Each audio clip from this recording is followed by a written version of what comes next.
Welcome to the deep dive. Today we're jumping into Los Angeles, California. We've got this podcast script, City of Dreams, as our guide. Right. And the idea is to, get past the usual stuff and figure out what really makes LA, LA. Yeah, what makes it thick? Exactly. You want the insights, fast and deep, and, well, we're here to dig in. Okay, let's do it.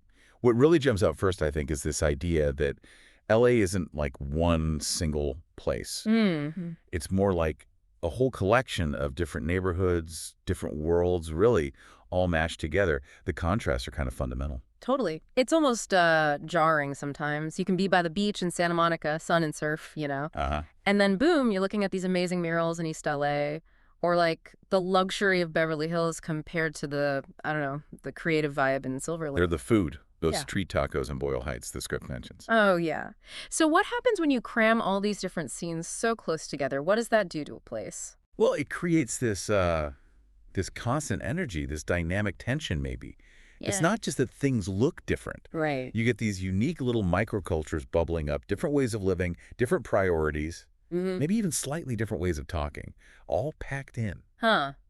Makes you think how they all influence each other, bouncing back and forth. Exactly. Okay, so contrasts. But you can't talk LA without talking Hollywood. Right. The Dream Factory. That's what the script calls it. The Walk of Fame, the sign. Yeah. It's like global shorthand for making it big. It is. But the script rightly points out that there's a much longer story there. Before the movies. Way before. Los Angeles was actually founded by Spanish settlers. We're talking 1781. Wow. Can Okay. you picture it? Just the vast orange groves everywhere. Totally different from the freeways we see now. That's hard to imagine. Orange groves instead of the 405. Right. That massive shift, driven by things like the movie industry, just shows how much the city keeps sort of reinventing itself. Yeah, that constant change seems key. And another huge piece of LA the script emphasizes is just the sheer diversity, Oh, absolutely. It mentions over 140 languages spoken. which is just mind-boggling. It's not just a number, though, is it? It's like the everyday reality. You see it, you taste it. Think Korean BBQ in K-Town, or hearing mariachi bands on 𝗱𝗵𝗃 Street, or grabbing coffee in Little Ethiopia. It's this constant mix. And does that mixing, does it fuel that creative buzz the script talks about? I think it has to, right? It's not just people holding on to their own traditions. It's this like fusion happening all the time. Yeah, like new things constantly being born from the mix. In art, music, food, fashion, even social ideas. It feels restless. A city that never quite sits still. Definitely.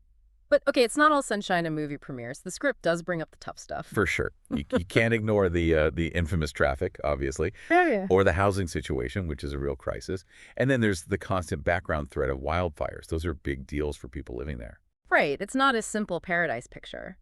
But what's interesting is how the script kind of frames these challenges. Like, they're the backdrop, but the dream chasing still happens. Yeah, like you still see the skateboarders perfecting tricks in Venice. Mm-hmm. Or you hear about startups hustling in Culver City. Or, there are aspiring actors walking down Sunset Boulevard right now. So is there something about facing those challenges that, I don't know, makes the dream chasing more intense or fosters resilience? Maybe. Yeah. Perhaps pursuing any big dream means you expect obstacles. So LA, with all its built-in difficulties, might just amplify that. Like a trial by fire, almost. Kind of. And that possibility of actually making it, even if it's tough, that's still a really powerful draw. So pulling it all together from this script, LA comes across as just incredibly complex. It's got the glamour, the sunshine, sure, but it's also packed with all these different stories, this constant tension between the dream and the reality. It feels very raw somehow. Raw, but also aspirational. Still that city of dreams. Right. Which kind of leaves you, the listener, thinking, what does it really mean for a place to be built around dreams like that? The ones that come true and the ones that don't. So maybe. What's your own city of dreams? Is it a real place or something more metaphorical, something to maybe mull over?